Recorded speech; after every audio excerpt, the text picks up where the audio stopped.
Hello and welcome to our 2025 CFO Controller Outlook and Sentiment Study, brought to you by the Controllers Council. My name is Lindy Antonelli, partner in our technology practice at Armanino, a top 20 accounting and tech consulting firm, also board chair of the Controllers Council. Let's take a look at our agenda today. Okay, first, I'll share some brief housekeeping items. Second, I will introduce our panelists. Third, a quick word about our sponsors. Then we will dive into our survey results and our panel questions and discussion. Last but not least, Q&A. So now for the housekeeping.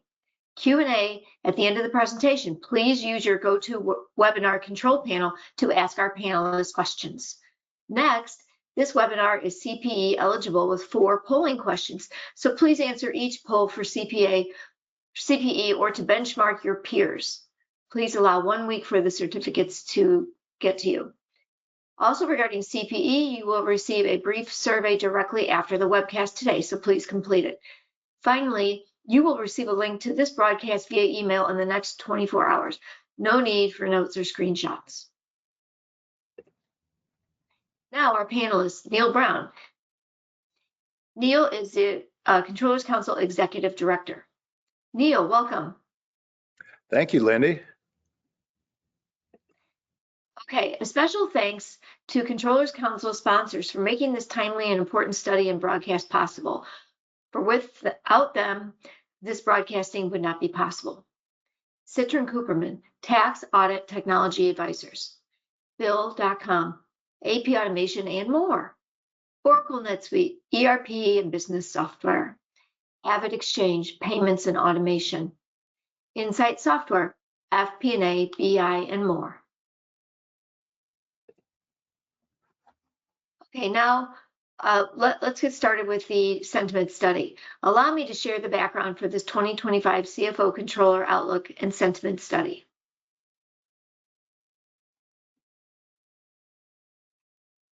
Okay, we put this important research out again to our subscribers and members to understand how current business and economic environments are shaping corporate finance planning strategy, priorities, and outlooks, and what controllers and CFOs are doing differently to manage in 2025 and beyond. Okay, the 2025 study identifies a CFO Controller Financial Performance Index, also known as FPI, and a Spending Budget Index, SBI, that serve as benchmarks to prior years while identifying future trends. The national survey was conducted from November 2024 to January 2025, with nearly 300 respondents participating across America. Okay, poll question number 1.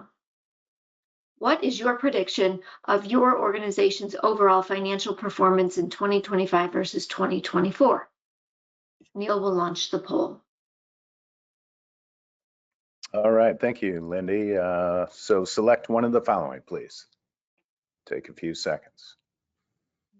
Whether you're trying to achieve CPE credit or benchmarking your peers, please answer the poll.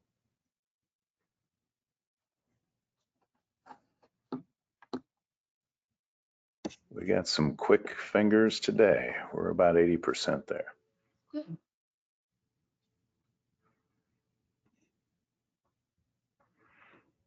And it's slowing down to a halt, so I'm going to close the poll and share the results. Great. So we see him appear. Yeah, Neil, what are your takeaways on these poll results? well, yeah, the huge majority, 70%, achieving better results this year. It'll be interesting to compare this to our survey that we're rolling into. Only 30% similar performance and 0% lower performance. This is a breakthrough. So let's take a look. Okay, so we asked our first question in our survey. What is your prediction? The same question you just answered. In 2025, 53 predict better, 37% same, and 10% decrease. Wow. Well, we've got quite a change here today in our today's respondents. That FPI, the Financial Performance Index, comes to 143% compared to where we were in 2024 over 2023 was 139 and 127. So we've gone up in our survey sentiment study, but we've gone way up on this actual live polling question.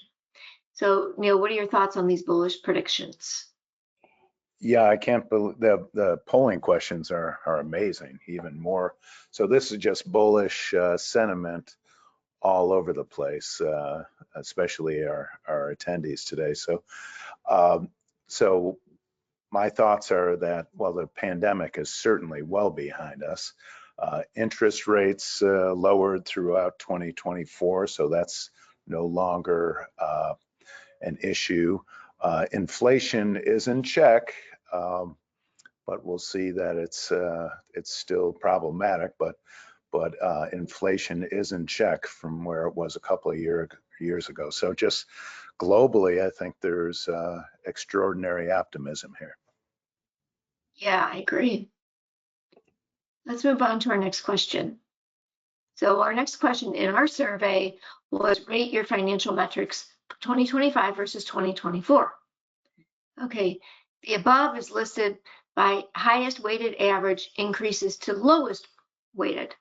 2025 revenue leads at 2.57, followed by profits at 2.43, SG&A, org headcount, gross margin, and lastly, F&A headcount. This compares to our 2024 of revenue of 2.49, 2.36, 2.26 for gross margin, profits 2.24, so 2.21, 2.14 for headcount. So the biggest financial metric increases were in dark gray: revenue, profits, SG&A, and org headcount. The F&A headcount had the smallest increase. Okay, revenue is always highest, perhaps due to ability to control with price adjustments. Neil, your takeaways. Yeah, I agree on the revenue. That's been the highest over the past few years for us, and it is somewhat controllable with price adjustments, particularly in high inflation times. Some big increases across the board, though, but not including the F&A headcount, which is staying the same, and the lowest increase. This could relate to the CPA and accountant shortage, and possibly the ability to scale your F&A, your finance and accounting departments with new automation. So that's my take on it.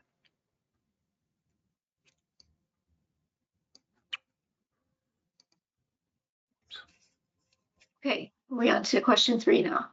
Yes. Okay, in our survey, we asked, how will economic uncertainty impact your spending plans? So 55% said maintain, 27% increase, and only 17% reducing.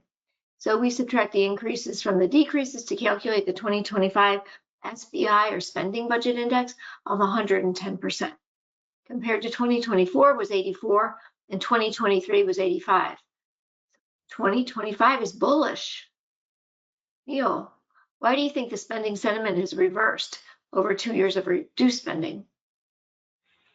Yeah, this is a crazy pivot here. It's always been under that 100% level for our CFOs and controllers, and it's always been higher for our some of our other councils, like chief executive officers, that tend to be more exuberant. But I can only speculate again that there's a lot of optimism.